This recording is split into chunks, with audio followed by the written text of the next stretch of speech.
ان لوگوں کے ساتھ ہے جو نیکیاں کرتے ہیں بلکہ اگر ناراض نہ ہو تو نیک ہونے کا دعویٰ کرتے ہیں. ان سے نیکی بڑا اعزاز ہے،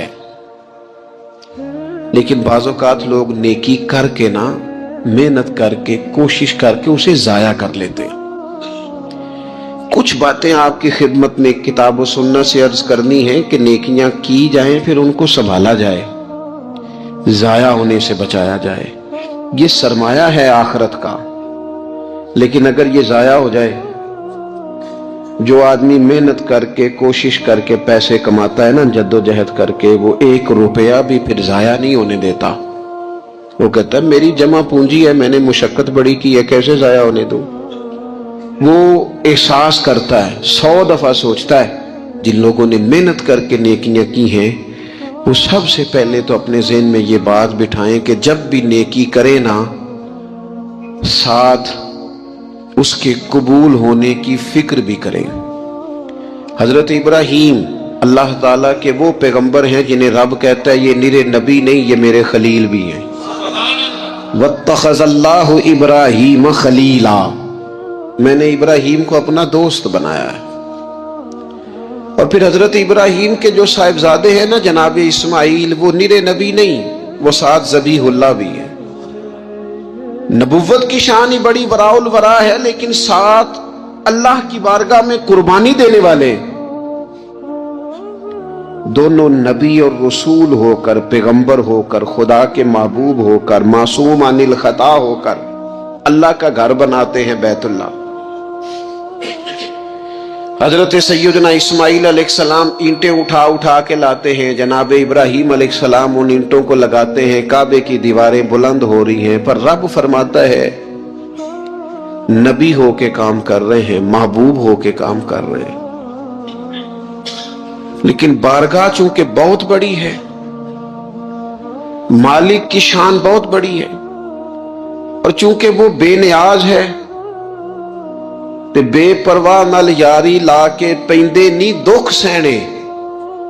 چونکہ وہ بے نیاز ہے، بے پرواہ ہے، نبی، پیغمبر، رسول، محبوب، خلیل، ذبیح ہو کر جب اس کریم کی بارگاہ میں خدمت کر رہے ہیں نا اس کے گھر کی، تو وَإِذْ يَرْفَعُ إِبْرَاهِيمُ الْقَوَاعِدَ مِنَ الْبَيْتِ وَإِسْمَاعِيلُ، رب فرماتا ہے جب ابراہیم اور اسماعیل بیت اللہ کی دیواریں بلند کر رہے تھے نا، کعبہ بنا رہے تھے، تو ساتھ ساتھ پتہ کیا کہتے تھے؟ ربنا تقبل منا، یا اللہ ہم سے قبول بھی فرما لے. مالک یہ ڈیوٹی نہ قبول کر لے. انک انت السمیع العلیم، بے شک تو سننے والا بھی ہے اور جاننے والا بھی. اللہ اسے قبول کر لے، نبی ہو کے، رسول ہو کے، پیغمبر ہو کے، قبولیت کا خیال. اور میرے سنگیو، شرط تو یہ ہے نا کہ وہ قبول بھی کرے.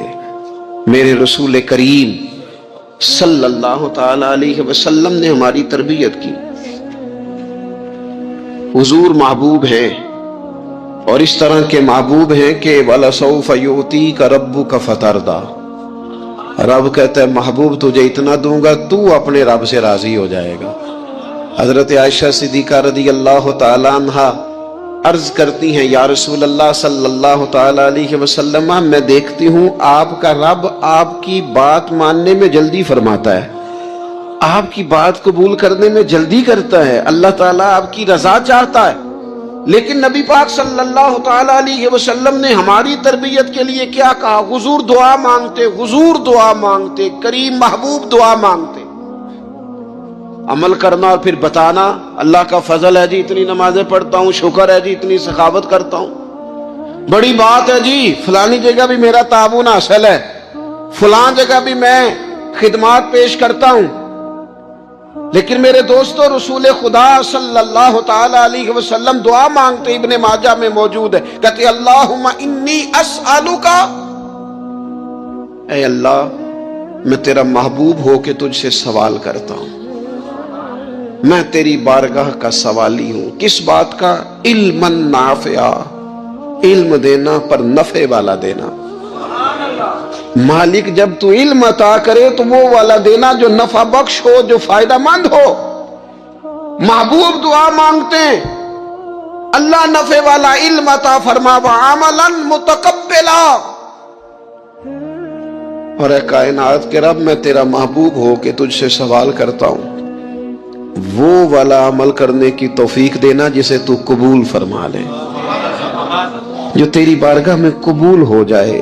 یہ تعلیم امت کے لیے، کہیں ایسا نہ ہو لوگ عمل کریں اور ان کا عمل اس کی بارگاہ میں قبول نہ ہو۔ اللہم انی اسألک علما نافعا وعملا متقبلا، میں سوال کرتا ہوں تجھ سے کہ علم نفع والا دینا، عمل قبولیت والا دینا، ورزقا طیبا،